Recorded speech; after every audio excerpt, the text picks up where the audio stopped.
Bismillahirrahmanirrahim. Assalamualaikum warahmatullahi wabarakatuh. Waalaikumsalam warahmatullahi wabarakatuh. Innal hamdalillah nahmaduhu wa nasta'inuhu wa nastaghfiruh wa na'udzu billahi min shururi anfusina wa min sayyiati a'malina. May yahdihillahu fala mudilla lahu wa may yudlil fala hadiya lahu. Asyhadu an la ilaha illallah wa asyhadu anna Muhammadan 'abduhu wa rasuluh la nabiyya wa rasula ba'dahu. Qala Allah Ta'ala ya ayyuhalladzina amanu taqullaha haqqa tuqatih wa la tamutunna illa wa antum muslimun. Bapak Ibu sekalian, jemaah salat subuh yang mudah-mudahan dirahmati oleh Allah Subhanahu wa taala. Alhamdulillah kita bersyukur karena kita termasuk hamba Allah pilihan sehingga kita dipertemukan dalam bulan suci Ramadan, bulan yang penuh dengan keampunan dan keridhaan Allah Subhanahu wa taala yang tidak akan pernah tergantikan oleh keutamaan-keutamaan pada bulan-bulan selainnya. Kita bersyukur kepada Allah karena kita dipertemukan bulan ini dan saat ini dalam keadaan sehat, dalam keadaan memiliki kesempatan untuk menjalankan ibadah siang. Mudah-mudahan dengan rasa syukur kita yang terus kita tingkatkan, nikmat yang Allah ada pada kita senantiasa terus melekat dan menjadikan nikmat-nikmat yang lainnya yang belum kita miliki, yang belum kita dapat, segera kita dapat. Berdasarkan firman Allah Ta'ala, la in syakartum la azidannakum wa la in kafartum inna 'adzabi lasyadid. Jika kalian bersyukur wahai hamba-Ku terhadap nikmat pemberianku, niscaya sungguh Aku akan menambahkan nikmat tersebut. Maka kunci ataupun syarat mendapatkan nikmat-nikmat yang belum kita dapat adalah dengan cara mampu bersyukur nikmat yang ada. Bapak Ibu sekalian, jemaah salat subuh mudah-mudahan dirahmati oleh Allah Subhanahu wa taala. Selain kita bersyukur kepada Allah karena kita dipertemukan dengan bulan Ramadan, kita tentunya wajar jika kita merasa bersedih hati karena Ramadan yang sama-sama kita cintai ini sebentar lagi akan meninggalkan kita. Bulan yang penuh dengan ampunan Allah Subhanahu wa taala sebentar lagi akan meninggalkan kita. Tentunya kita tidak menginginkan termasuk mereka yang apabila telah bertemu dengan bulan Ramadan, kemudian bulan Ramadan telah berlalu darinya, sedangkan dosa-dosa belum diampuni oleh Allah Subhanahu wa taala. Karena kita tahu bahwa ini adalah indikasi orang-orang yang celaka, didoakan oleh malaikat, diaminkan oleh manusia terbaik di muka bumi. Maka kita tidak menginginkan itu terjadi pada diri kita, keluarga kita, dan orang-orang yang kita cintai. Maka pada kesempatan ini kita hadir di masjid ini, kita terus dengan kita untuk mencari ridhonya Allah Subhanahu wa taala, karena majelis ilmu dan juga tempat-tempat yang kita jadikan sarana menuntut ilmu itu semuanya akan menjadi proses kemudahan kita menuju jannahnya Allah Subhanahu wa taala, sebagaimana yang disampaikan oleh Nabi sallallahu alaihi wasallam, man salaka tariqan yaltamisu fihi ilman sahalallahu fi tariqin ila jannah. Barang siapa yang meniti, barang siapa yang berjalan untuk menuntut ilmu, maka Allah Subhanahu wa taala akan mudahkan proses menuju surga Allah Subhanahu wa taala. Dan kita termasuk orang yang dimudahkan proses masuk. Amin ya rabbal. Karena kita sama-sama menyadari masuk surga itu tidak mudah. Betul ya Bapak Ibu ya. Puji batin jannatu bil makari. Jannah itu akan senantiasa dipagari oleh sesuatu yang umumnya tidak disukai oleh kebanyakan manusia. Kita harus puasa, menahan lapar dan dahaga di siang pada bulan Ramadan, malam-malam harus mulai jam 2 saat hawanya masih dingin, masih nyenyak untuk tidur dan lain sebagainya. Wahujibatin naru bisyahwat. Sedangkan neraka itu senantiasa dikelilingi oleh hal-hal yang menarik perhatian syahwatnya manusia. Pengennya bebas, nggak ada yang atur. Kalau pengen tidur ya tidur, kalau pengen nggak kerja ya nggak kerja, dan seterusnya. Nah ini dua cara yang berbeda. Maka waktu itu kita juga menyadari bahwa proses ke surganya Allah harus melalui jembatan sirat. Ada kontorohnya, semacam jembatan yang harus dilalui, dan itu sebagai proses untuk menembus dosa-dosa kita dulu ketika di dunia pernah berbuat zalim, pernah gibahin orang, pernah menjatuhkan kehormatan orang, pernah zalim kepada seseorang baik secara lisan maupun fisik dan seterusnya. Maka tentu proses itu melalui jembatan sirat itu tidaklah mudah, karena Abu Sa'id Al-Khudri radhiyallahu anhu menceritakan dalam riwayatnya itu bahwa melewati jembatan sirat itu kecilnya seperti sehelai rambut dan licin, kemudian lebih tajam daripada sebilah pedang. Ya, tidak bisa digambarkan ya. Tentunya itu merupakan kesulitan-kesulitan yang luar biasa. Dan Rasulullah menyatakan dalam hadisnya, ada seseorang yang melewati jembatan sirat itu dalam sekejap mata, langsung nyampe. Ada yang seperti hembusan angin berhembus, lurus nyampe. Ada yang seperti perjalanan kendaraan dulu menggunakan onta dan kuda. Ya. Ada yang secepat itu, ada yang secepat orang berlari, ada yang secepat orang yang berjalan merangkak. Bahkan ada yang mau berjalan ketika melihat ada cahaya itu muncul di mata kakinya, dia berusaha berjalan, tapi ketika cahaya itu padam dia pun berhenti. Nah, orang munafik mereka akan terperosok, ya. Sedangkan orang yang beriman itu akan tergantung kepada proses amal ibadah yang dilakukan selama di dunia. Nah, termasuk kita taklum ini adalah merupakan sarana-sarana yang memudahkan kita masuk surganya Allah. Amin. Bapak Ibu sekalian yang mudah-mudahan dirahmati oleh Allah Subhanahu wa taala, begitu sulitnya kita berjuang untuk masuk surga, mampir saja kita nggak mau ke neraka, pengennya langsung bablas ke surga.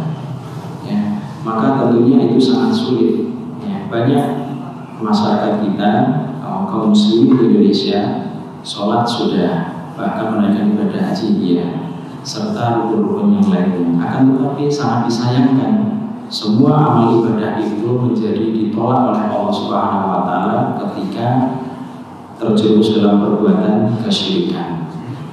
Ya, ada yang disadari itu jelas perbuatan syirik, ada juga yang tidak disadari.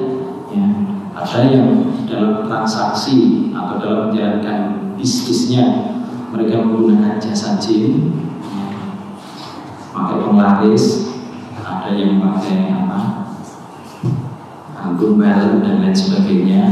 Ya, ada guru spiritual yang dimilikinya, apalagi sekarang zaman modern sangat mudah, klik di Google, ya, pengen cepat kaya, misalnya datangi ABCDE misalnya, atau Ustaz ABCDE, tapi semuanya jurusannya metafisik, gitu ya. Nah, ini yang harus kita pahami supaya kita ini diberikan petunjuk oleh Allah Subhanahu wa taala sehingga mengenali mana cara yang benar dan mana yang salah. Masyarakat kita ini banyak yang memberikan pedoman yang berpegang pada yang penting kan baik. Padahal ini tidak sepenuhnya benar. Kalau pedomannya yang penting baik, ya, kemudian menghalalkan segala macam cara, ini namanya tidak dibenarkan. Tapi kalau kemudian yang penting adalah benar diridhoi Allah, itu pasti baik, karena cara yang ditempuh benar. Itu pasti tidak setiap yang baik pasti benar. Ada masyarakat kita yang terlalu dominan dari satu sisi dalam hal ibadahnya. Ya, dia pandai bersolawat, cinta solawat, kemana-mana solawat judulnya, gitu ya. Tapi tidak pandai dalam beritibar, mengikuti, meneladani Nabi SAW. Nah, ini kan bertolak belakang sebenarnya. Kalau seseorang itu pandai memuji nabinya, bersolawat atas nabinya, ya tentu harus pandai juga dalam meneladani Nabi SAW di dalam menjalankan sunnah-sunnahnya. Apalah arti kita pandai bersolawat, tapi kalau tidak mau mengikuti tuntunan Nabi SAW.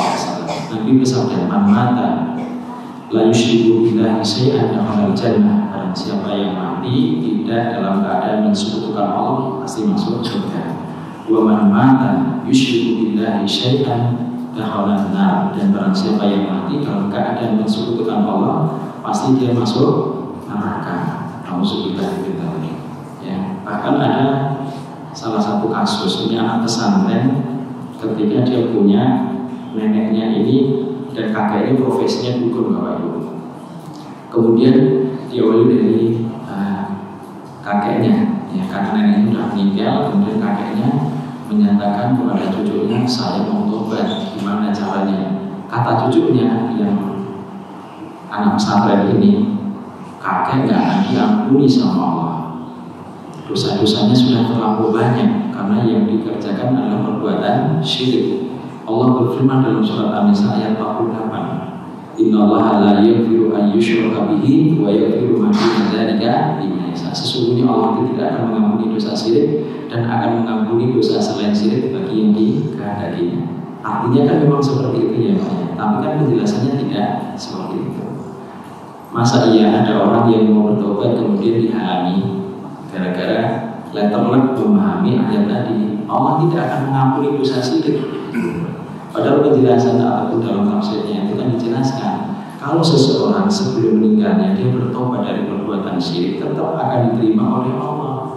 Maksud dari ayat tadi itu, apabila dosa syirik itu belum ditobati sampai matinya, maka tetap tidak akan diterima. Ya.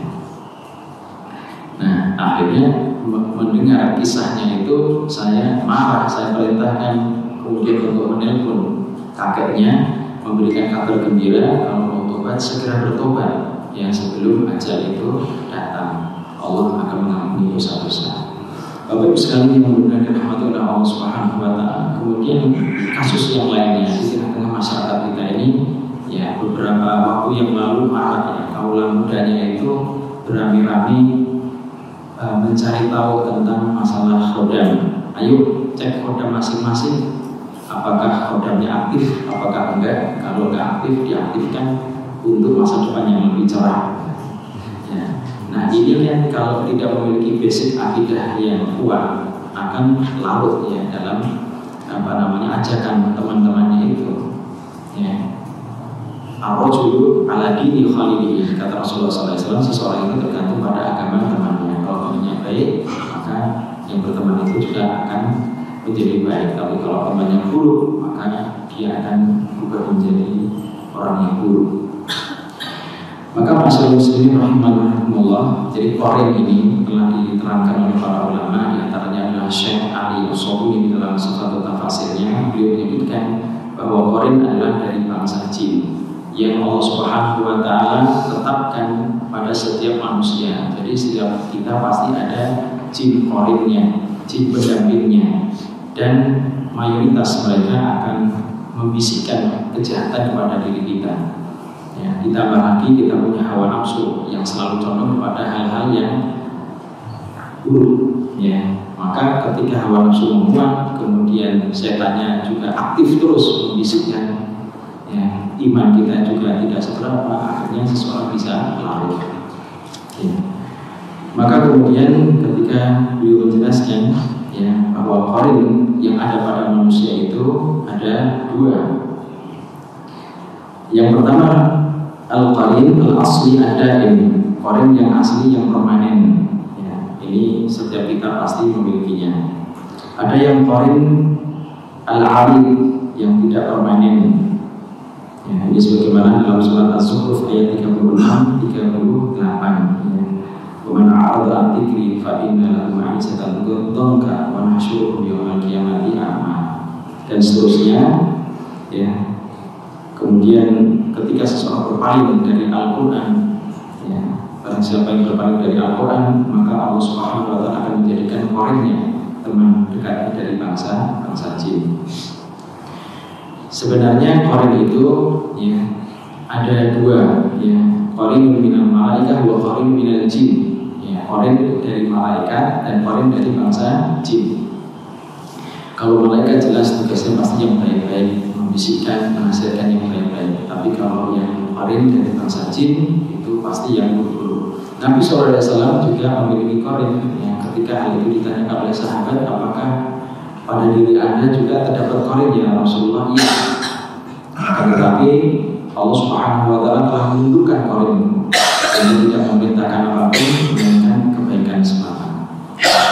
Nah, qarin yang ada pada kita nih Bapak Ibu sekalian, ya, ini belum ada jaminan apakah ikut kita kalau taklim faham gitu ya, mencari ridho Allah ataukah tidak, ini tidak ada jaminan.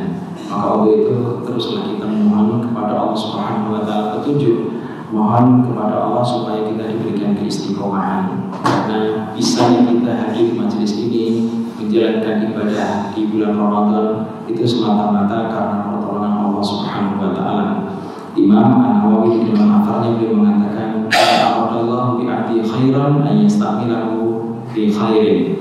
Jika Allah Subhanahu wa taala menghendaki hambanya itu menjadi baik, menghendaki hambanya itu jadi orang yang saleh, maka Allah Subhanahu wa taala akan memudahkan di dalam menjalankan segala ketaatan. Nah, kalau kita sekarang ini kecenderungannya kepada hal-hal yang negatif, ya kita khawatir, kita cemas, apakah kita ini belum dikehendaki baik oleh Allah. Makanya kita yang harus bersungguh-sungguh berikhtiar ya, mencari hidayah. Sebagaimana nasihat Nabi kepada Mu'ad, "Ya Mu'ad, la tada'anna fi duburi kulli sholatin taqulu." Wahai Mu'ad, jangan pernah kau lupa di penghujung sholat engkau membaca doa, "Allahumma a'inna ala dzikrika wa syukrika wa husni ibadatik." Bapak Ibu udah hafal ya. Ya Allah, tolonglah. Nah, permintaan a'inna itu tolonglah, bantulah aku agar senantiasa mengingatmu 24 jam kali sekian. Kemudian a'inna ala dzikrika wa syukrika, yang kedua, bantulah aku ya Allah agar senantiasa bersyukur. Karena Allah menyatakan wa qalilun min ibadiy syakur, sangat sedikit hamba-Hamba yang bersyukur. Kemudian yang ketiga, wa husni ibadatik, dan tolonglah aku agar bisa menjalankan ibadah sebaik mungkin. Dan itu doa kita ya Bapak Ibu ya, supaya kita dipanjangkan usianya dan dibaguskan amalnya. Nabi pernah ditanya, ayyun nasi afdal, manusia yang seperti apa ya Rasulullah yang paling baik? Kata Nabi, qala man tala umruhu wa hasuna amaluhu, yaitu mereka yang diberikan usia yang panjang oleh Allah dan paling baik amalnya. Mudah-mudahan kita diberikan usia yang panjang 100 tahun dalam keadaan sehat dan dalam keadaan menjalankan ibadah kepada Allah. Amin. Bapak Ibu sekalian yang mudah-mudahan dirahmati oleh Allah Subhanahu wa taala, kasus berikutnya adalah di masyarakat kita ini sering ya, berlebih-lebihan tentang memahami bangsa jin ya. Seolah-olah bangsa jin itu memang layak untuk ditakuti ya. Padahal sebaliknya manusia lah yang harus ditakuti oleh bangsa jin, karena manusia mendapatkan taklif ya, mendapatkan beban ya, syariat. Begitu juga setan, begitu juga jin ya, begitu juga bangsa jin. Akan tetapi Allah Subhanahu wa taala lebih memilih manusia sebagai khalifah fil ardh, khalifah di muka bumi ini. Maka ada beberapa perbuatan-perbuatan yang dilakukan oleh bangsa jin yang bisa berdampak kepada manusia. Dan sebagian masyarakat ada yang tidak mempercayai itu. Yang pertama adalah bahwa bangsa jin itu bisa membunuh manusia. Ini berdasarkan satu hadis Nabi SAW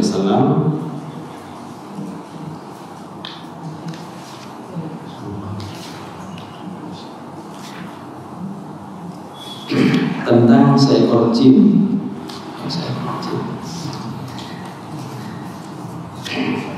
Tentang hadis Nabi SAW ya, yang mengingatkan inna di jinnan qad aslamu, sesungguhnya di Madinah itu ada jin-jin yang telah masuk ke Islam.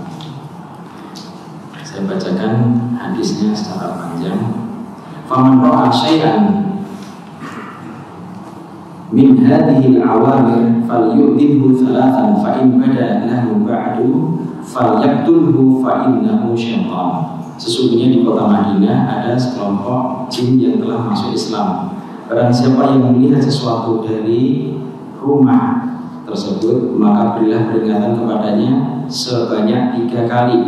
Wa in fa in bada lahu ba'du, jika dia masih menampakkan setelah itu dinasihatin, diperingatin tidak diindahkan, maka barulah kita diperbolehkan untuk membunuh. Ya. Nah, hadis ini dikaitkan dengan suatu riwayat dari Abu Sa'id Al-Khudri, di mana ada sahabat yang saat itu masih pengantin baru. Ya, jadi pada saat berperang bersama Nabi SAW, dia meninggalkan istrinya. Dia lebih memilih untuk berjihad bersama Nabi SAW. Namun ketika itu sahabat ini izin kepada Nabi untuk menemui istrinya, dan Nabi pun mengizinkan ya untuk pulang. Kemudian Nabi berpesan agar jangan lupa untuk membawa senjata, karena yang dikhawatirkan Nabi yaitu apabila dia bertemu dengan orang Yahudi, ya, di jalan ketemu dengan orang Yahudi, kemudian dibunuh oleh mereka.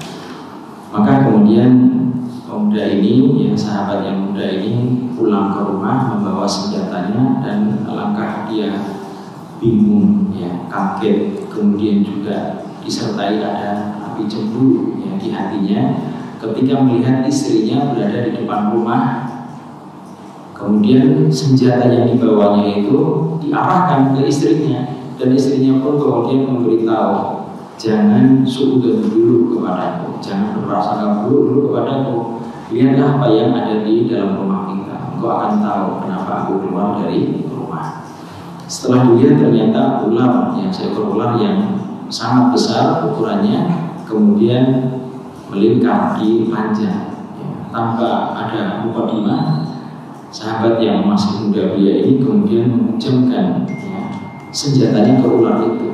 Kemudian dia melihat ular ini sudah tidak produktif, sudah tidak bergerak lagi, padahal sudah mati. Maka tanpa disadarinya, ular itu ternyata menyerang balik, sehingga membuat sahabat yang masih muda ini gugur. Ya. Kemudian di dalam riwayat itu tidak disebutkan manakah yang lebih dulu, ya, tewas, apakah ular, apakah pemuda itu. Kemudian berita itu kemudian terdengar, ya, oleh sahabat yang lainnya, dan sahabat bertemu dengan Nabi, meminta kepada Nabi agar berdoa kepada Allah sahabat yang meninggal tadi dihidupkan kembali. Nabi kemudian enggan berdoa karena orang yang sudah meninggal tidak akan mungkin hidup kembali. Kemudian barulah beliau bersabda, inna bil madinati nafar minal jinni qad aslam, sesungguhnya di Madinah ini ada sekelompok jin yang telah masuk Islam. Nah, kemudian di hadis ini kan dikaitkan, jika engkau melihat seekor ular di rumahmu maka berikan izin. Artinya apa? Ya, para ulama menjelaskan, jin itu diberikan kemampuan oleh Allah Subhanahu wa Ta'ala untuk berubah wujud, ya, berubah wujud apa saja. Ya, kemudian dalam hadis yang lainnya diterangkan dan dikuatkan, ya, bahwa jin itu suka berubah wujudnya ke dalam bentuk ular salah satunya.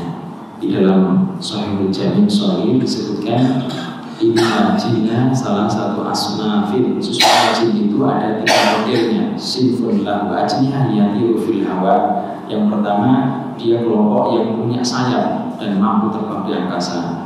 Wa sinfun yuhiluna wa yud'inun.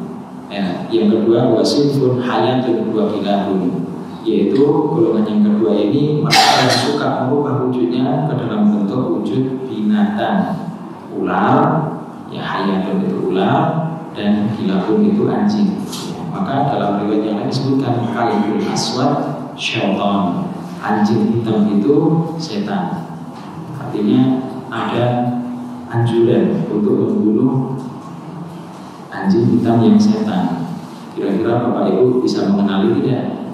Kalau tidak mudah mengenali, ya jangan asal main bunuh. Ya, yang dikhawatirkan anjing beneran, ya, kan tidak boleh.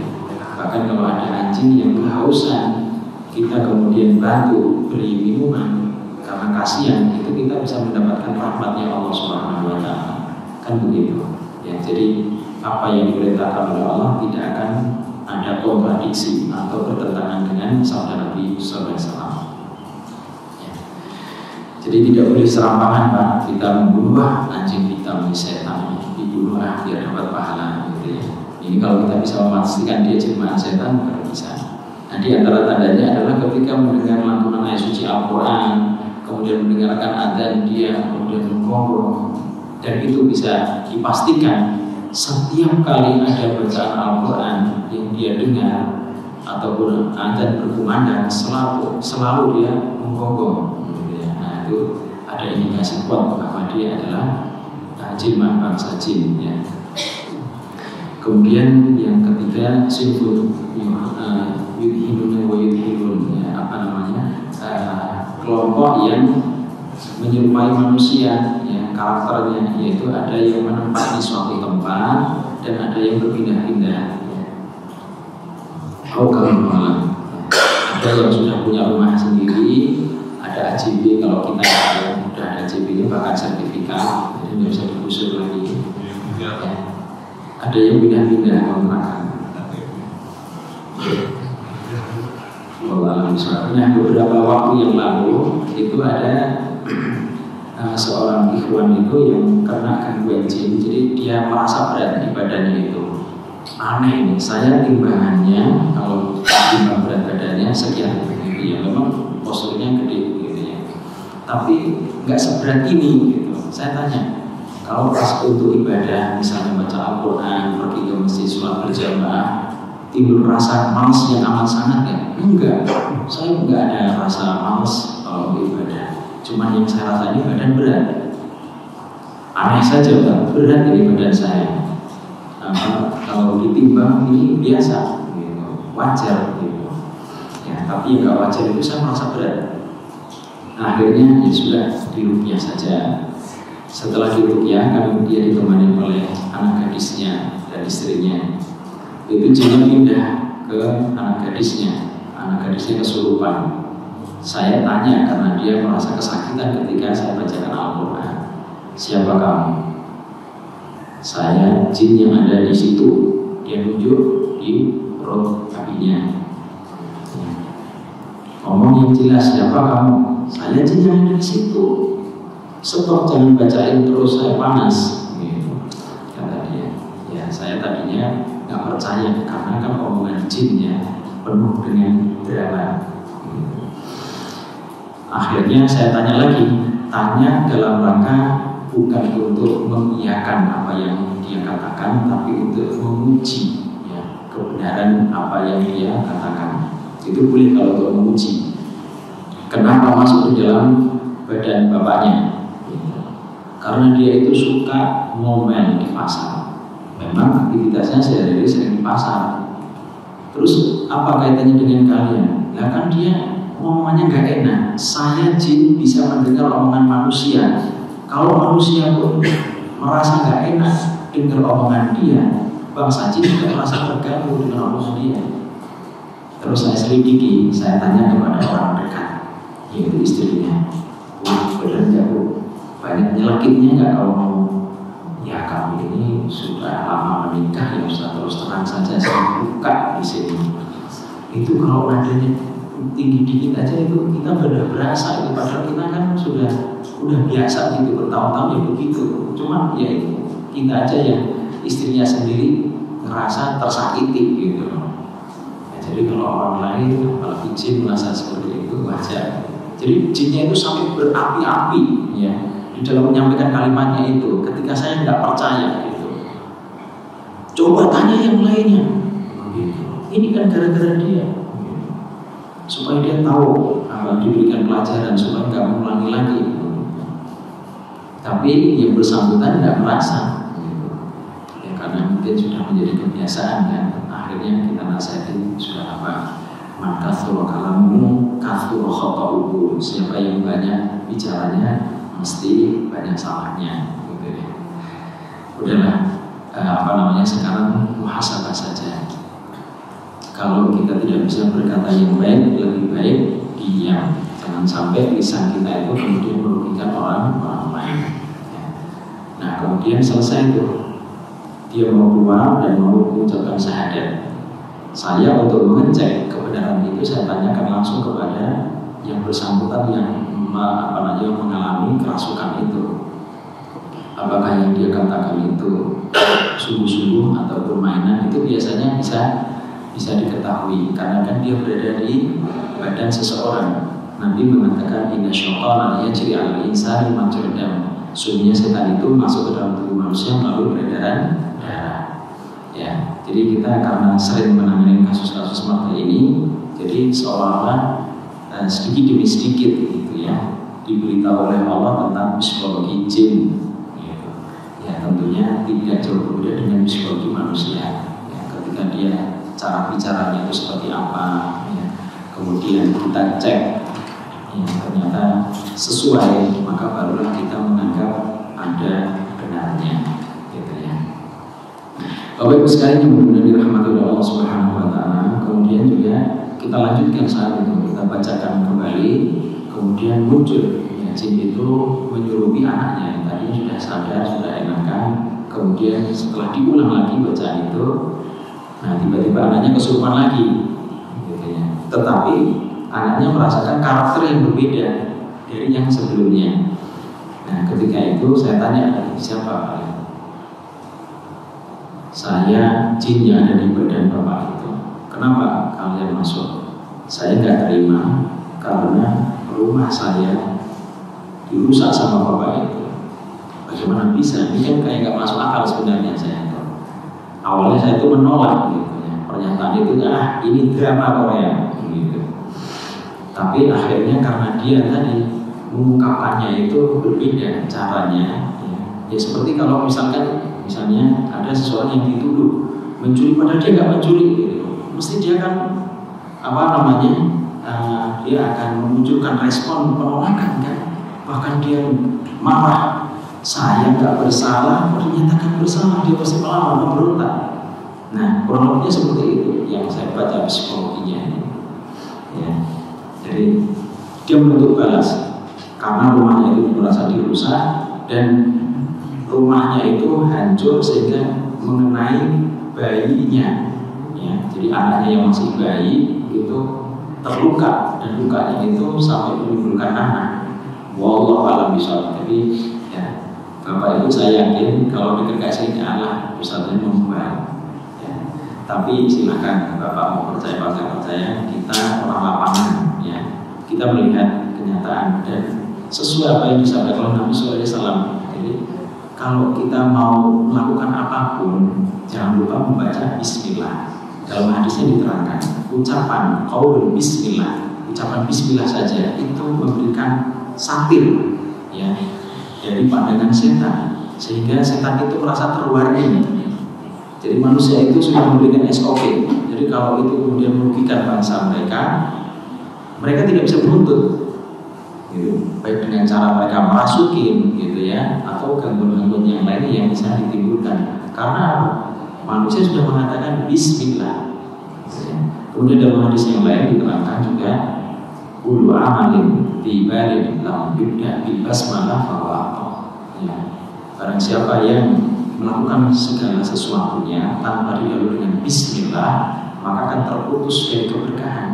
Nah sehingga ini bagi bangsa jin mendapatkan angin segar, mendapatkan celah untuk bisa mengganggu tadi. Nah ceritanya itu jin menyebutkan di tepi jalan itu ada pohon. Nah bapak ini kakinya nendang rumahnya dia. Rumah kamu di mana? Ini pohon. Di pohon kan berarti di atas. Kaki kan berada di bawah.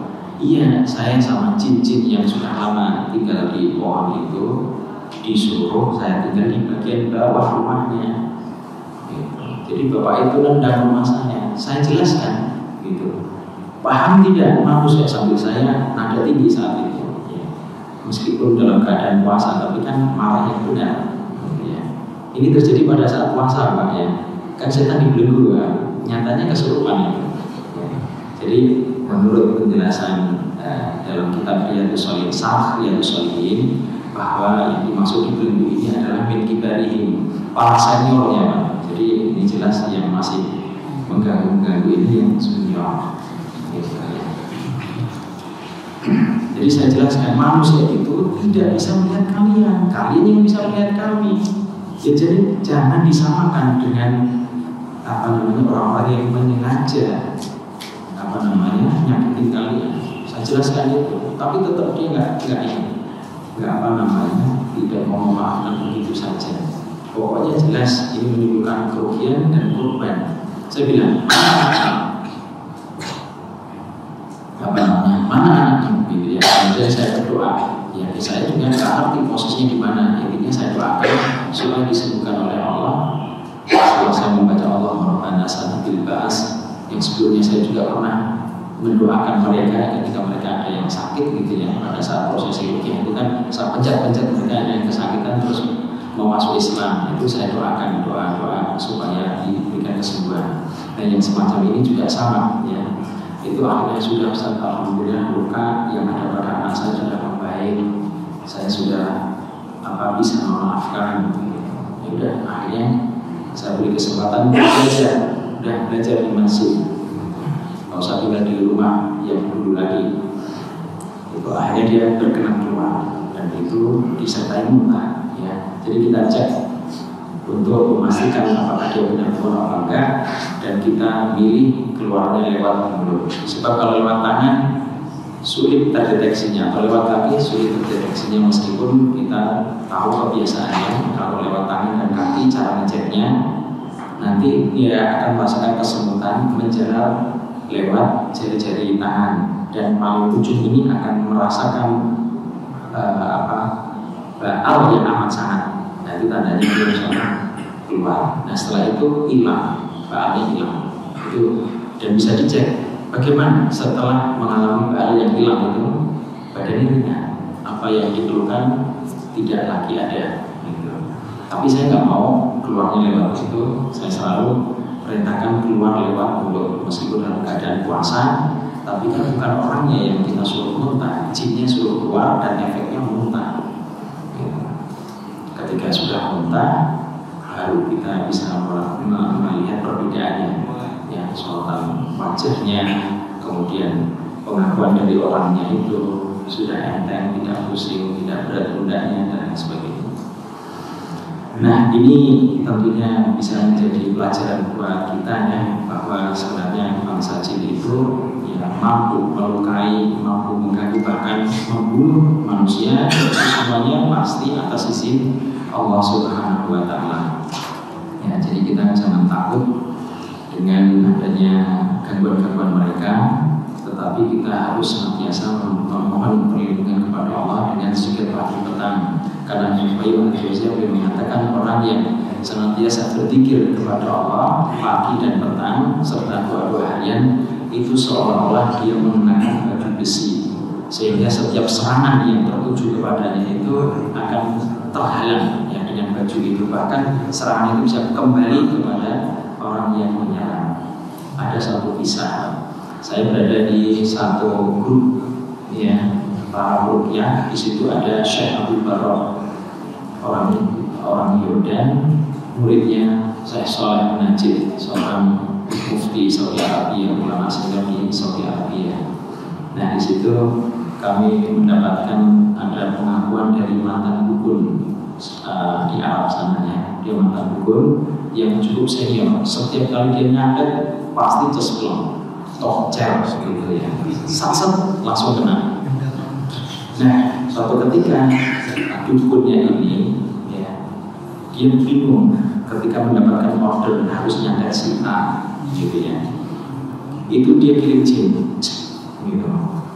Jin itu kembali dengan tangan kosong, gak berhasil. Kemudian akhirnya diulangi lagi, kirim jin yang lebih senior di atasnya. Titik koordinatnya sudah jelas Pak. Korbannya itu ada di rumah atau di tempat kerja. Udah, gak berhasil. Yang ketiga dikirim lagi, tapi lebih senior lagi. Itu sudah kelihatan orangnya, tapi begitu ditelusuri ke lokasi, titik koordinatnya hilang, gak kelihatan. Bingung dulu. Baru-baru ini menemukan proyek yang susah. Terus nggak fokus gitu. Akhirnya Pak, ya haji yang dikirim yang keempat ini di bawahnya ifrit, lebih senior kan daripada yang tiga tadi. Dikirim ke sana itu nggak nemu juga. Padahal sudah jelas dia itu ada di rumah, kalau nggak ya mesti kerja. Itu pulang. Ya. Akhirnya dikirimlah ifrit.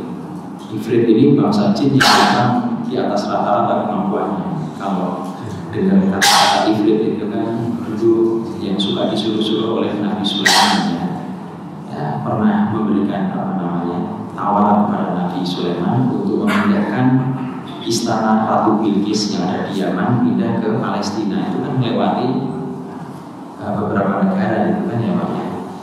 Hanya kurun waktu yang sangat singkat engkau duduk atau berdiri dari tempatmu, engkau sudah mendapati istana itu sudah pindah. Berarti kan kemampuannya luar biasa. Nah, Ifrit ini yang akhirnya diputus kerjakan proyek ini. Itu nyarinya itu dari timur sampai barat. Jadi bukan di titik koordinat aja, bukan di tempat tinggalnya, bukan di tempat kerjanya saja. Di oblak-oblak dicari-cari. Kalau istilah kita itu dari Sabang sampai Merauke itu dicari gitu. Tidak hanya terfokus pada dua titik itu aja, dicari-cari nggak nemu. Lalu setelah itu dia tobat, masuk Islam. Dia akhirnya memahami, oh ternyata setiap orang Islam itu berbeda-beda tingkat perlindungannya. Gitu. Ya seperti tadi bisa kelihatan, tapi ketika sudah didekati hilang. Terus ada lagi yang tidak bisa terdeteksi, bahkan sampai tingkatan jin yang paling senior, ya untuk mencarinya pun kesulitan. Nggak bisa kelacak gitu ya. Jadi ini apa yang disebut oleh Nabi Sulaiman. Barang siapa membaca zikir pagi petang, Allah akan memberikan perlindungan. Siapa yang membaca surat Al-Baqarah pasti akan diberikan perlindungan yang lebih dari sekedar zikir pagi petang. Siapa yang rajin berwudu, ada teman saya Pak, mantan dukun dia bilang, dan kita tanya, orang yang sulit disantet oleh kamu waktu kamu jadi dukun itu yang model gimana? Yang suka menjaga wudunya. Nah sekarang jadi problemnya dan pengasuhan anak yatim. Kemudian orang yang senantiasa membaca surat Al-Baqarah, ya surat Al-Baqarah dia baca di tempat tinggalnya, ya kemudian ya secara umum menjalankan sunnah-sunnah Nabi SAW itu yang akan susah ya ditembus oleh mereka. Baik, demikian saja yang dapat kita sampaikan. Mudah-mudahan kita bisa mengambil ibrah ya dari kejadian-kejadian yang tadi saya sampaikan. Barangkali ada pertanyaan dari Bapak Ibu sekalian ya, sebelum kita akhiri atau sebelum kita masuk waktu subuh jam 5:58 jam. Nah, silakan. Ya. Assalamualaikum warahmatullahi wabarakatuh. Waalaikumsalam. Penjelasan ini kita jadi tahu bahwa jin itu punya kehidupan seperti manusia Pak ya. Iya. Bagaimana cara dia barangkali reproduksi mereka?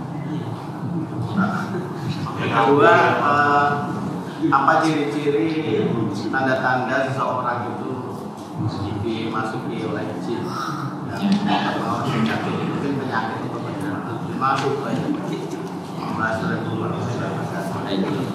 Dalam Al-Quran dalam surat Al-Kahfi ayat 50 Allah berfirman, afatattakhidunahu wa dzurriyyatahu awliya min duni, pantaskah kalian menjadikan dia dan keturunannya? Berarti kan mereka bereproduksi Pak. Ada jin yang laki, ada jin perempuan. Ya, mereka saling terjadi perkawinan di antara mereka sehingga menghasilkan anak dan keturunan. Ini surah Al-Kahfi ayat 50.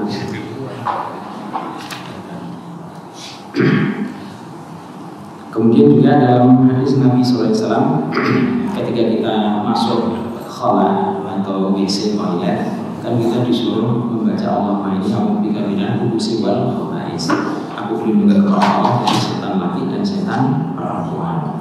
Jadi kalau ada setan laki dan perempuan otomatis akan ada perkembangan ya, akan ada reproduksi, akan ada keturunan.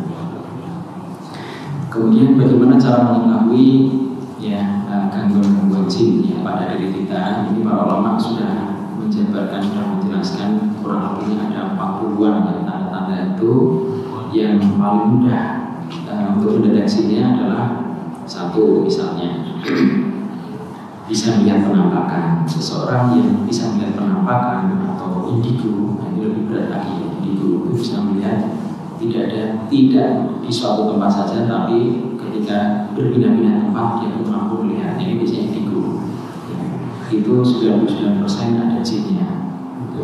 Kemudian yang kedua, seseorang yang suka mimpi-mimpi buruk, tidak hanya sekali saja, ya, besoknya tidur, setiap kali tidur, mau pagi ataupun malam, pasti mimpinya mimpi buruk. Itu pasti ada gangguan jin, karena Nabi sendiri menyatakan, ya, mimpi buruk itu dari setan. Kemudian yang ketiga adalah pusing, ya, pusing, terutama di bagian kiri atau pusing secara keseluruhan. Ini kalau jelas tidak ada penyebab secara medisnya, maka besar kemungkinan itu adalah gangguan jin. Kemudian suka ngantuk saat ibadah, malas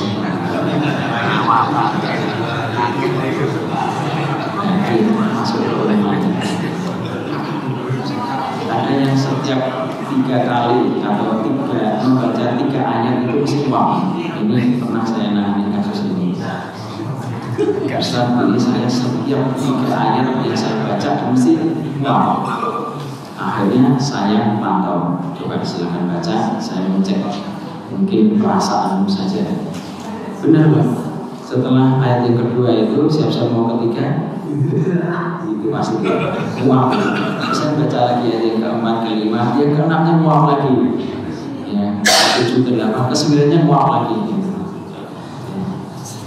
Jadi kalau ada yang pas buka Al-Quran bawaannya muak terus, ngantuk, akhirnya enggak betah baca Al-Quran lama, itu tanda-tandanya bahwa ya, yang kemudian yang ketara lagi adalah suka temperamen ini, ya, suka marah, ya. Baik bapak-bapak maupun ibu-ibu, kalau suka marah biasanya ada setannya.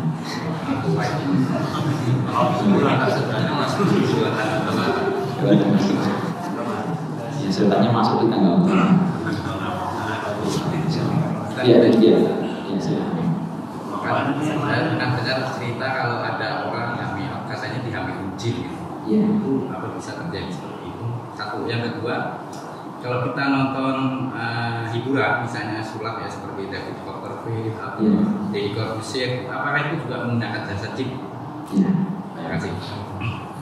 Pertanyaan yang pertama, apakah ada kemungkinan ya perkawinan antara jin dan manusia? Ya, itu terjadi pada abad ke-18 ya, Syekhul Islam Ibnu Taimiyah. Itu beliau mengatakan bahwa ya karena kawin suci membayar lalu bayar ya, terjadi perkawinan antara jin dan manusia. Wahada kathirul ma'rufun. Kemudian beliau menyampaikan dan kejadian seperti ini, maksudnya perkawinan jin dan manusia itu pada abad itu sudah banyak terjadi dan itu sudah masyhur. Tidak ada orang yang menyangkal itu bohong, enggak. Jadi sudah masyhur pada saat itu. Lalu bainahuma walad, kata Syekhul Islam, dan dari perkawinan itu membuahkan hasil. Nah, cuman beliau tidak menyampaikan apakah wujudnya itu manusia ataukah wujudnya jin. Ya, wallahu a'lam. Ada yang mengatakan jinglok itu hasil perkawinan dari bangsa jin dan manusia. Wallahu a'lam. Ya. Tapi kan jinglok itu sebenarnya kan buatan manusia. Boneka-bonekaan yang berambut.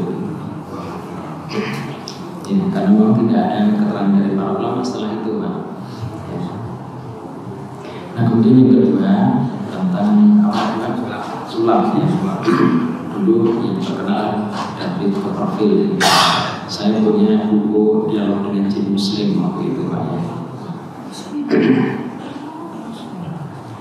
Nah, untuk sulap itu sendiri kan ada 2 macam. Para ulama menyebutkan ada yang menggunakan ketangkasan, kecerdasan, dan ada yang menggunakan istighdam syayatin, menggunakan jasa setan.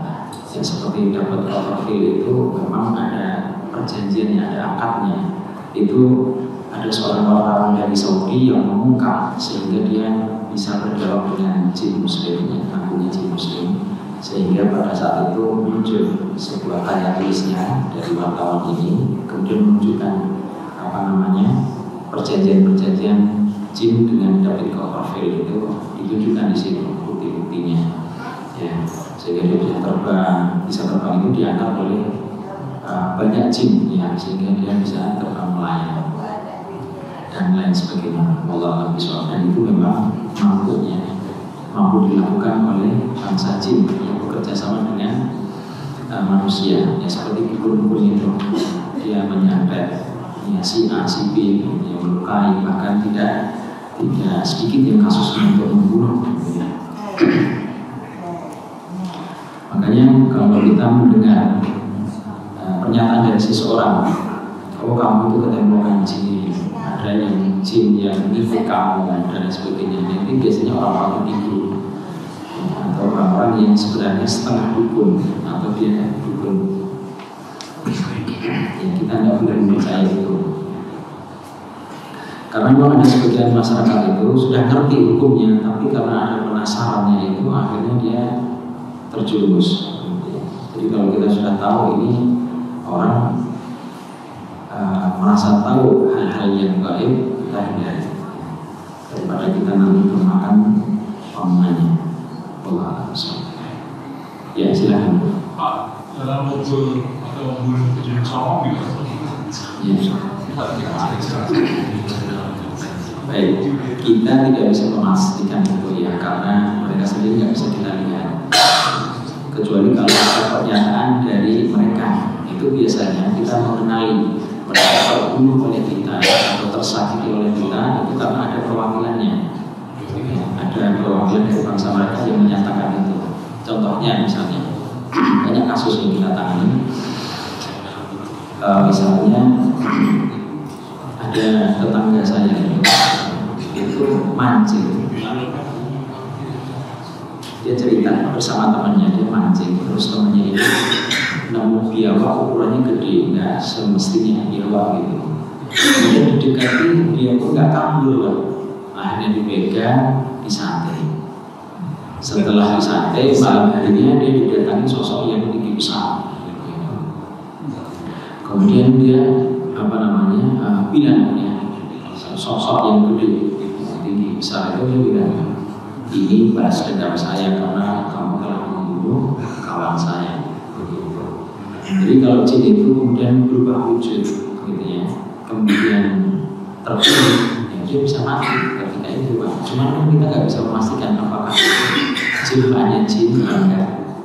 Nah, waktu itu ada kawan di kota wisata, dia kaget karena di rumahnya yang sudah bersih begitu, kemudian bukan di pekarangan kebun gitu ya Pak, jauh dari semak belukar begitu, lalu ada ular. Akhirnya dia tanya, handphone, ularnya mau kayak gini difoto sama dia. Dia tidak agresif. Kalau saya bunuh pun gampang sekali, tapi kan saya takut itu jin mancing. Makanya saya tanya dulu sama antum, ambil saja itu ciri-cirinya mirip dengan jin mancing, karena dia ekornya itu pendek, kemudian tidak gesit. Gitu. Akhirnya diambil, dimasukkan ke toples, kemudian diplastikin. Nah, saat itu saya sudah hatinya itu sudah senang karena saya punya praktek. Saya ingin tahu itu, mau saya jadikan bahan praktek. Nah, setelah itu kan lama, teman cerita ularnya hilang. Saya juga bingung, dia di dalam toples itu udah tertutup rapat, kemudian dibungkus plastik, sudah mau dikirim ke saya, tapi hilang. Ya sudah, tapi kan nggak ada tanda-tanda dia berbolong lewat plastik itu, nggak ada. Jadi kalau mereka sudah menjelma kemudian terbunuh, kalau kita itu biasanya mereka mensiarkan ada aksi balas dendamnya, dan itu banyak kasus-kasusnya.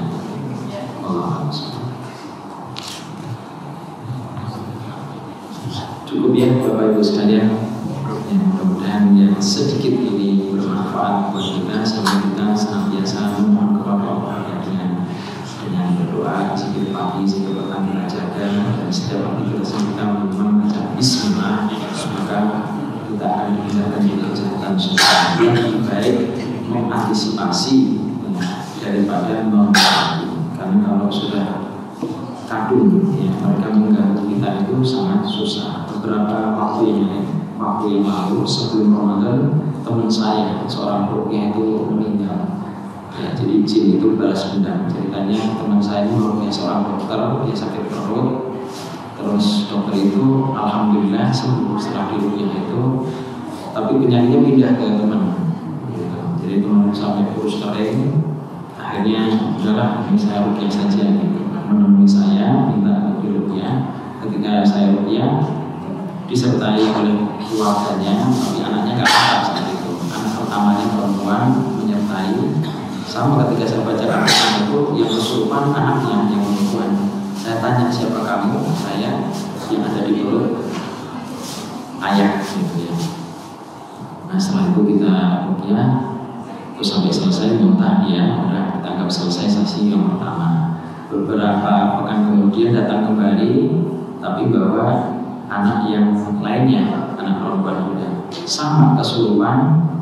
Kemudian saya tanya, kamu siapa? Saya jin yang ada di perut itu. Kenapa? Alasannya juga sama. Padahal waktu pertama kali ruqyah itu, anak yang kedua nggak ikut, hanya ditemani anak yang pertama. Pas ruqyah yang kedua, anak yang kedua itu kena omongan dia itu pasti seperti omongan kakaknya, bahwa saya adalah jin yang ada di perut bapak. Kemudian kenapa mengganggu? Karena dia baik, karena dia orang baik. Maksudnya gini, karena dia suka meruqyah orang gitu, biasa kan. Orang baik kenapa disakiti? Ya karena saya nggak suka sama orang baik. Oh, tapi setelah itu dibawa ke RS Pertamina, terus sudah ada perubahan katanya, terus tahu-tahu Allah innalillahi wa inna ilaihi raji'un. Mudah-mudahan beliau syahid ya, karena ada hadis Nabi sallallahu alaihi wasallam yang menyatakan Nabi berdoa agar di antara kematian umatku itu disebabkan oleh karena apa? Ta'un itu tusukan dari bangsa jin. Ada ta'un dan ta'un, gitu ya. Sehingga orang-orang yang meninggal karena akibat gangguan jin tadi, baik santet, kena air dan sebagainya, dia insya Allah termasuk syahid. Nah, tadi berdoa kepada majelis. Subhanakallahumma wa bihamdika asyhadu an la ilaha illa anta astaghfiruka wa atubu ilaik. Assalamualaikum warahmatullahi wabarakatuh.